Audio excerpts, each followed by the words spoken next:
The objective of this video series is for us to, inshallah ta'ala, reflect and to become better human beings in this month of Ramadan, inshallah. Bismillahir Rahmanir Rahim. Nahmaduhu wa nusalli wa nusallim ala rasulihil kareem amma ba'd. May Allah subhanahu wa ta'ala continue to bless you and your entire family with the best of this world and the hereafter.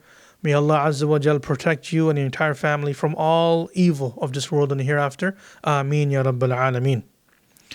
Allah subhanahu wa ta'ala shares with us in the Quran the importance of following the Sunnah of Rasulullah sallallahu alaihi wasallam.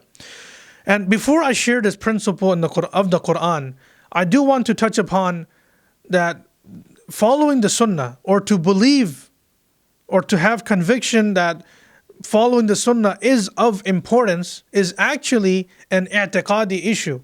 In other words, it is an issue of aqidah, right? So part of being a believer is to genuinely believe that I, as a believer, need to follow the Sunnah.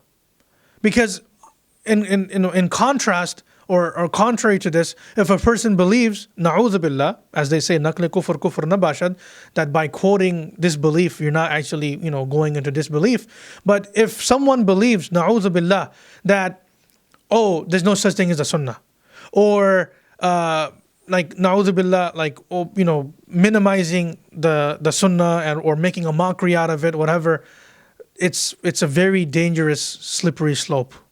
It's a very dangerous, slippery slope. And on that note, what I will say is, if I am weak and I am unable to follow a Sunnah, the last thing I want to do is make fun or make a mockery out of that Sunnah of my Habib sallallahu alaihi wasallam.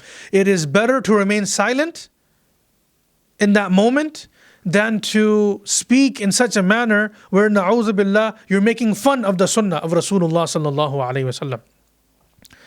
So that's a serious issue we need to address here. That it's part of our belief is to believe that the Sunnah is the best way to get something done. Now, the level of our iman, or the strength of our iman, and us following the Sunnah, that's a separate issue. We all have things that we're dealing with in our lives, and we ask Allah that He gives us the capacity and the tawfiq to overcome our desires, to overcome our nafs, to overcome other obstacles, so that we're able to adhere to the Sunnah more and more. Ameen ya Rabbil Alameen.